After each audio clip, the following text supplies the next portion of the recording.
I'm going to look at re-greasing the steering shaft in this video.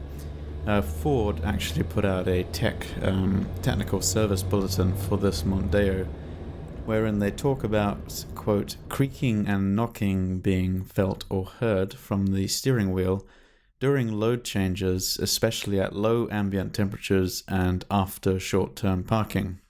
The probable cause being too much friction in the steering shaft length compensator and the steering shaft being incorrectly adjusted, unquote. And then they go on to direct how to sort that, which basically involves disconnecting the steering shaft and re-greasing its length compensator. So this is the steering shaft here, obviously, and the bit that we want to re-grease disappears up inside the dash. So we need to remove the lower panel cover to get better access. And this is dead simple. There are just 5 Pozidriv screws, 2 at the top behind the little storage compartment and 3 along the bottom.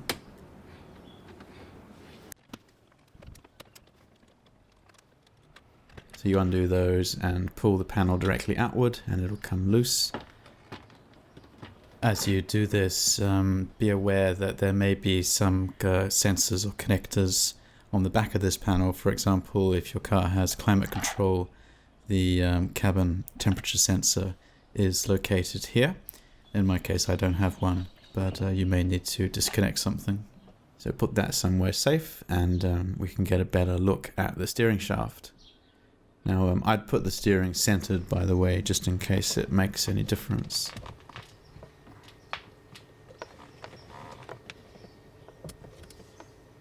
Okay, now we need to disconnect the shaft from the rack.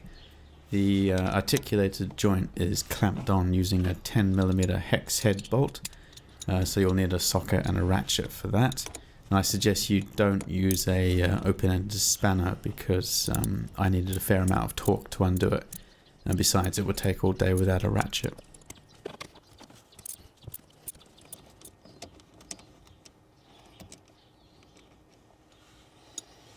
And once you've got the screw out, the clamp will just rotate anti-clockwise out of the way and the joint will be loose, and then you can move the shaft down the wheel freely.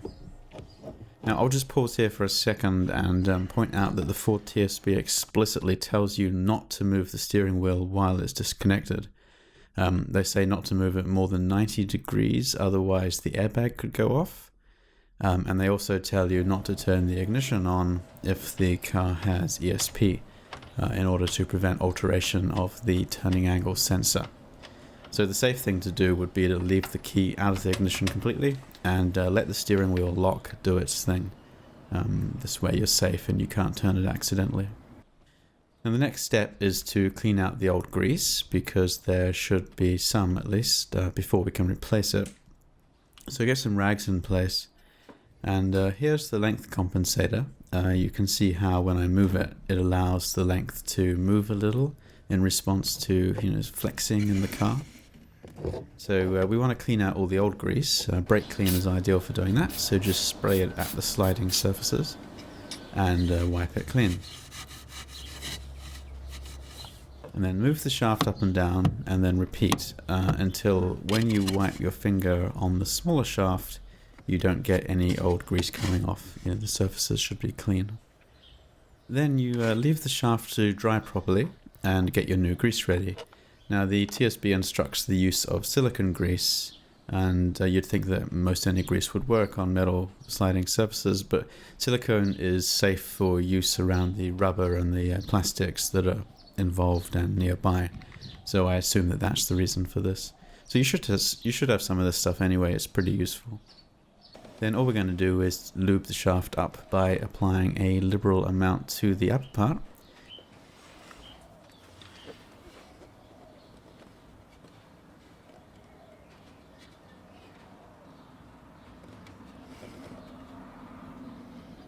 And sliding the compensator up and down until we're happy that the grease has been distributed everywhere it's needed.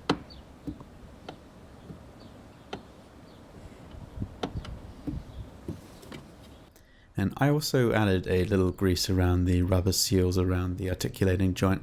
I don't think this will do anything to lube the joints, but it might help to protect the rubbers and also slow down corrosion on the metal.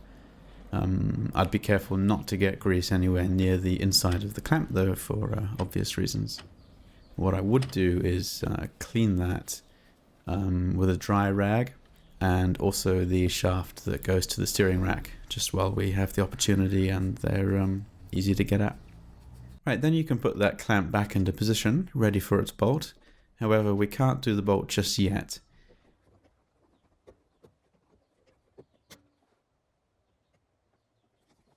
Now, here's the shaft. Notice the movement possible in the length compensator with the clamp and joint loosely in place. Now, this distance is supposed to be set manually to 70 millimeters, 7 centimeters, and the TSB instructs you to use a spacer to do that. So pretty much anything will do. My quick solution was this cardboard toilet roll tube, which is actually quite rigid, which I cut to size. And then all I did was clamp it in position using grips, and the shaft is to be held against this at the correct length while the clamp is done up. Now, one last thing. Ford instruct the bolt to be discarded and replaced with a new one. Now, they give a part number, but really I think if the threads are in decent condition, I don't see why you can't reuse it. You wouldn't be replacing the female threads after all. So what I suggest is you inspect it carefully and make sure it is in fact in good condition. Give it a clean with brake clean and get rid of any gunk from it. And if it is to be reused, then as a bit of insurance, use some medium strength thread locker. This is blue Loctite, and then it can go in.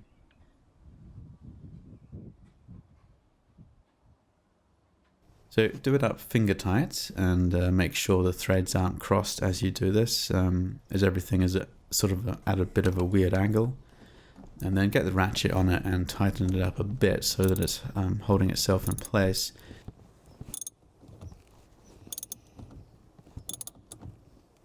And once you're happy the bolt is tightening up okay, stop and then check the length of setting.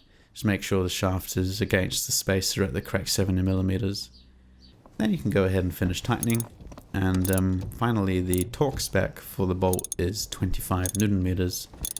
In my case, I estimated that just by judging the equivalent of about 15 kilograms of weight force applied to the ratchet handle. And you also want to check that the clamp is closed back up without a significant gap of space between the two sides, as you can see. Then you can remove your spacer and give everything a final wipe down and clean for excess grease.